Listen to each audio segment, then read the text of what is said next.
PSG take care of business against Bayern Munich. The defending champion of the Champions League is out as Neymar, Kylian Mbappe, Mauricio Pochettino's side make it through to the Final Four. Also, Thomas Tuchel and Chelsea in the semifinals as they beat, in aggregate, Porto despite a cracking goal towards the end. We got Champions League Tuesday recap. Jimmy Conrad begins right now. The pressure continues to mount as the world's top teams compete for soccer's most coveted trophy. The Champions League is down to the final 8, and you can stream every match live on Paramount Plus as they cut the field to 4 teams following this week's second leg of the quarterfinal stage. Don't miss a minute of world-class soccer, including PSG against Bayern Munich and Real Madrid against Liverpool. Paramount Plus, live sports, breaking news, and a mountain of entertainment. Go to ParamountPlus.com to try it for free. Hey, everybody. Welcome. It's Champions League Tuesday recap. And Jimmy Conrad, PSG get the job done. Bayern Munich win on the day, but PSG go through. And Chelsea take care of business as well, despite a ridiculous goal towards the end of that one. Jimmy, how are you, bud? I'm doing great. I'm kind of torn. There's a part of me as a neutral that I just want. Can we just have PSG play Bayern Munich nonstop for life? Yeah. It's just, I'm on the edge of my seat watching this one. And I'm also trying to keep an eye on Chelsea Porto, which didn't have anywhere near the same excitement because there wasn't a shot on goal until the 65th minute from either team, everybody. That said, I'm also on the other side of things where, I take a great deal of pride in giving some good advice on what to bet. And honestly, 3 or 4 of my bets should have hit today. And I only got 1, but I just, bums me out. So then I get kind of bitter on that side, but then I'm just like, as a neutral, I absolutely love this competition, and it did not disappoint again today. Well, to be fair, a few should have really gone your way. I mean, there were chances, and obviously the post and the crossbar did their thing, denying a few folks, and there were a few counter-attacking breaks from PSG's side that didn't go their way, of course, as well. By the way, I hate that rule of let it continue all the way until it's officially done. I hate it. Well, unless Kylian Mbappe is actually on side, then I love it because it's crazy to me. I don't know if you guys saw it or not. You can go to my Twitter at Jimmy Conrad. I put a photo of Kylian Mbappe definitely being on. The referee just picked up his flag, no problem. Didn't even bother looking at VAR. What's the point of VAR? I mean, those are the moments that you want to have that second set of eyes. And it's an whatever. PSG weren't going to score today anyway. They were snake bit in front of goal. Neymar, I think, hit every single post possible, and they missed a lot of sitters. So. Yeah, absolutely. PSG, to be fair, defensively did the business. I mean, let's remember, no Marquinhos, of course, their most important midfielder, Marco Verratti was in there, and they really controlled. I mean, obviously Bayern had their chances, but just like Kylian Mbappe said at the end of the first leg game, sometimes you got to suffer in order to win big games, and that's what they did. They just had to take care of business, and they did. And to be fair to Bayern, they were much better defensively. They were much better. Overall, they won the game, but it just wasn't enough. Of too many key players, specifically Robert Lewandowski, missing, and it just wasn't enough. And you're wondering now if that was Hansi Flick's last game with Bayern as in the Champions League. It's going to be interesting to see what happens next season. But 1-0 they win, but they lose in aggregate. Just your thoughts overall on the game. Yeah, what I really thought was interesting is Bayern's. I mean, you know what? You got to love it. We're going to play a high line. We don't care if our defenders are slow or, slow in the turn or whatever. We don't care if we're going to let Mbappe just run free and roam free for 40 yards until we actually address. I mean, at least they're consistent and we're going for it every single time. And they did not deserve a clean sheet by any stretch of the imagination. But Manuel Neuer coming off his line saved I don't know how many potential breakaways. So that obviously is very important. I thought Lucas Hernandez was the right play to start today. He was very good today. He had to play Neymar 1v1 and Mbappe 1v1 and actually defended them quite well. So I was pretty impressed with that, but you shouldn't have to rely on that to help you win games.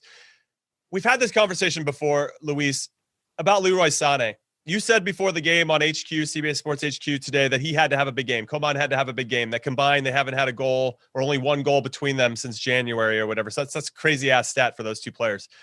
Leroy Sané, for me, gets himself in so many incredible positions. But I feel like he's still lacking something. And it always makes me think about, why would Pep Guardiola let this guy go? why would he let him go? Because Pep is he can usually find something, see something in a player and try to get more out of that particular player. And at some point he gave up on Leroy Sané. Now I think publicly he had to say, oh, Leroy Sané is great. We're so sad. We don't want to lose him or whatever, because they want to make sure that the transfer fee is reasonable. Right. But there was something behind the scenes where he just didn't believe in Leroy Sané anymore. And I can kind of see why. He's got so much talent. That kid, I just want to preface this, or I've already missed my preface opportunity, but he's got more talent in his fingernail as a player than I had in my whole body, my whole career. Okay. So I want to make sure that's very crystal clear. But for him to get into that top echelon of players, he's lacking that. I'm going to step on your throat. I think this guy might be one of the nicest guys around, because he's just lacking that little bit of flipping the switch and getting crazy eyes, as I used to be called. And I'm going to do everything I possibly can to make sure that my team wins or make sure that my team scores or whatever. He got himself into some great spots where he could have iced it there the last 5-10 minutes of that game.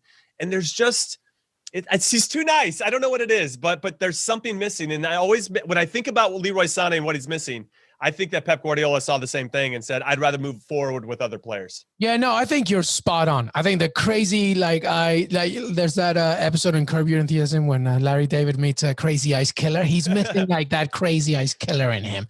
He doesn't have the killer instinct. And Pep Guardiola wants his wingers to not just be productive in terms of assists and productivity in the final third, but he wants them to finish. Maybe not as much as a number 9 or whatever, but he wants to. And there was you're talking about moments where he had it.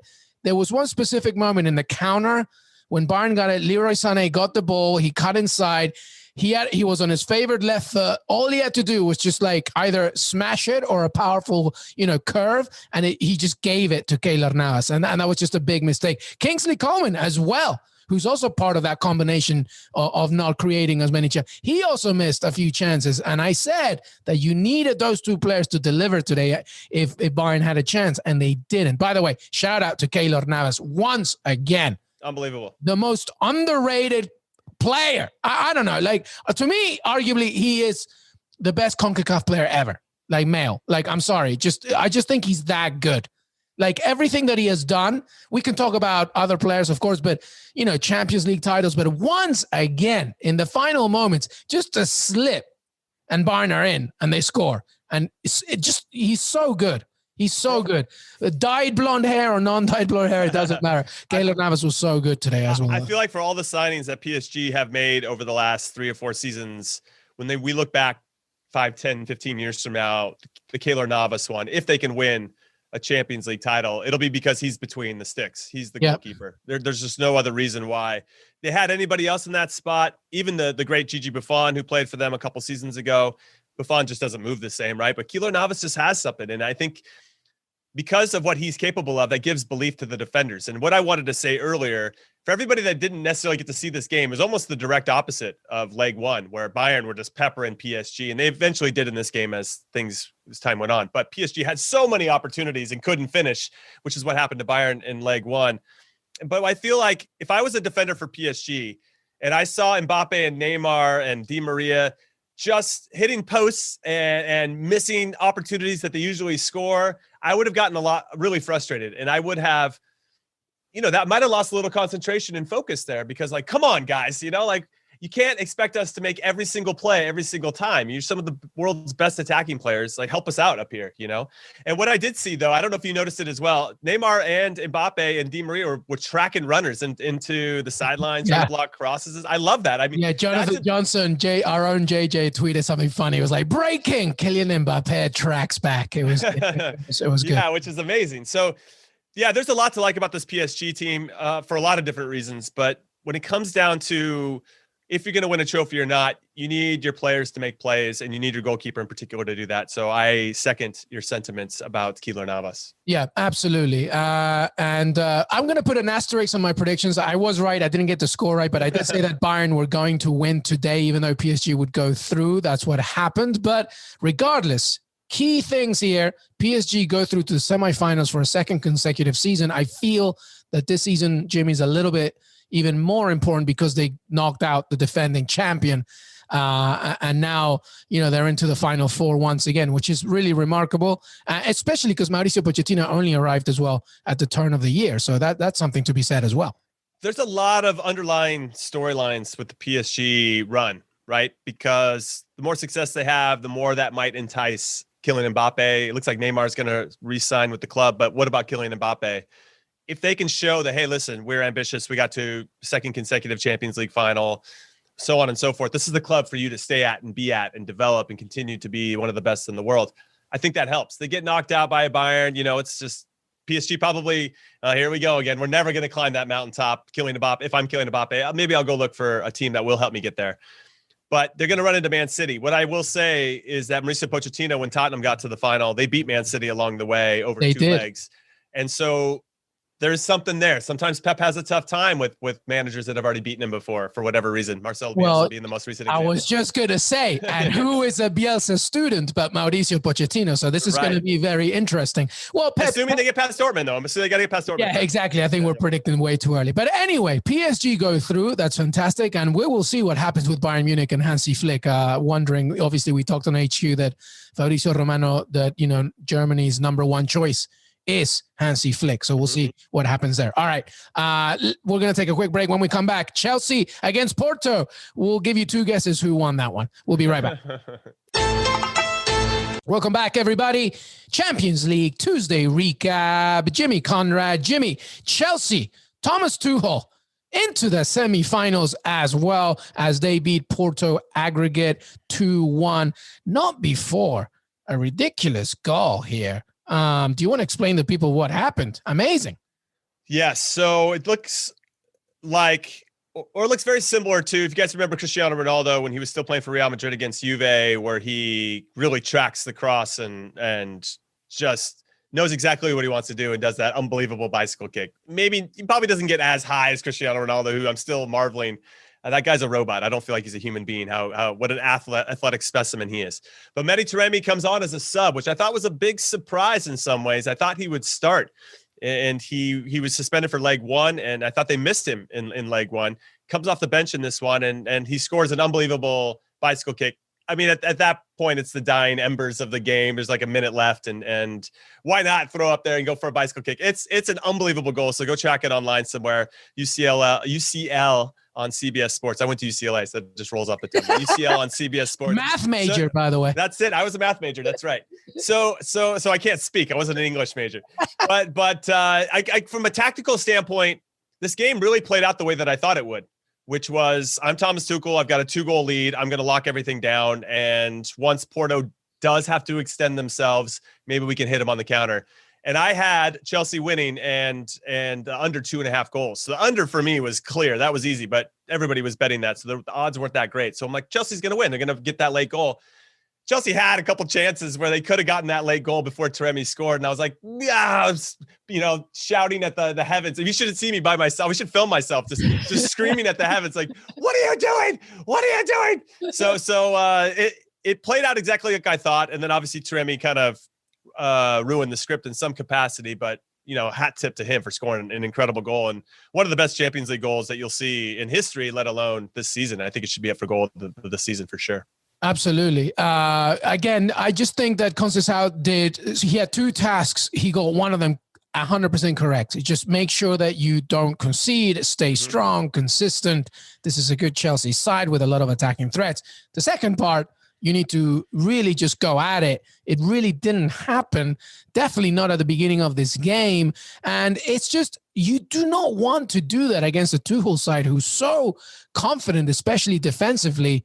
Aside from that West Brom debacle, everything else has always been so good and consistent. They're like a fortress, and they open the door ever so slightly, and you have to take it. And it was very weird to me that he was very conservative for most of this game, Conceição. I mean, they did go for it, but not from minute one. And I really think that sometimes you got to do that. I'm not sure. It was a tricky one to figure out.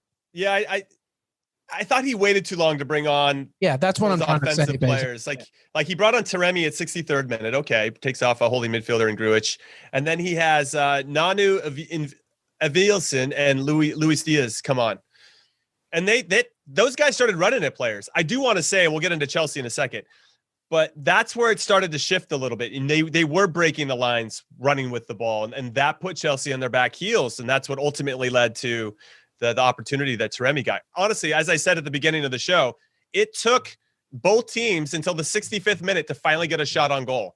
That is crazy, but that speaks to how good they are on the defensive side of the ball, both of the clubs. Now, let's just focus on Chelsea really quick. I thought N'Golo Kanté and Jorginho were excellent. I thought they were excellent. They're so good at protecting that back three or back five or whatever you want to call it. I would be really surprised if they don't start against Manchester City in the FA Cup semifinals on Saturday. That's going to be a great game too, by the way.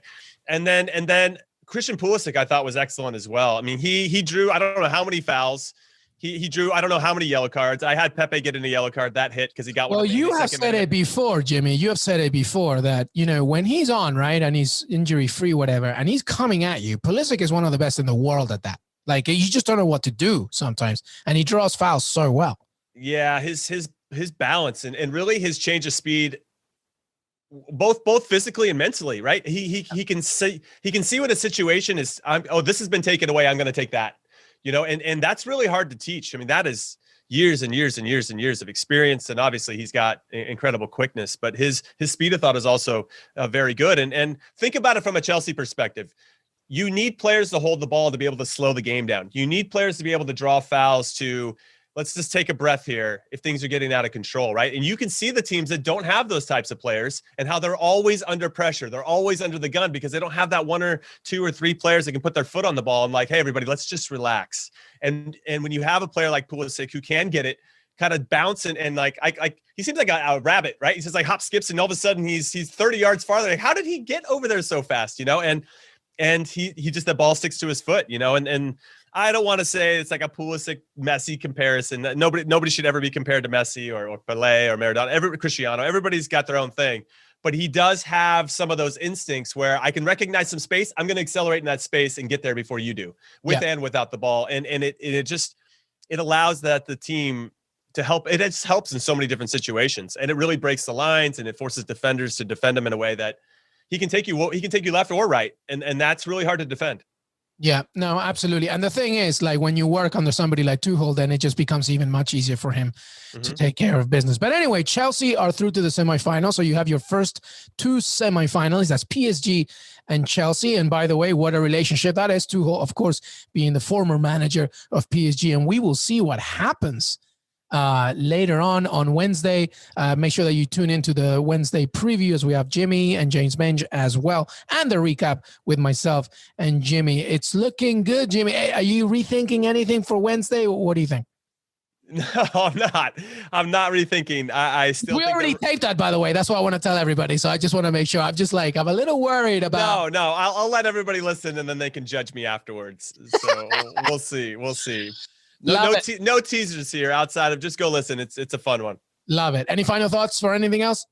No, two great games. Congratulations to both Chelsea. I think we're getting into the semifinals of the Champions League for the first time in 7 years, which is very cool for them. And then obviously PSG doing enough to get through. That's a sign of a champion of coping with adversity. And I thought they showed that on both sides of the ball. And obviously on a different day, they win that game 3 or 4-1, but that wasn't today, but they still got the result. Well said. Jimmy Conrad, always a pleasure. Thank you so much, brother. Thank you, Luis, and thank you to everybody listening. We appreciate you. Hey, everybody. I want to thank Jimmy Conrad for joining me today. Don't forget to follow us on Twitter, Qué Golazo Pod. We are on also YouTube, youtube.com/Qué Golazo. And we are on Spotify, Stitcher, CBSSports.com. Please follow us on Apple Podcasts. Leave a rating and review. Make sure that you stay with us weekday, all the time. More Qué Golazo content. Have a great rest of your day.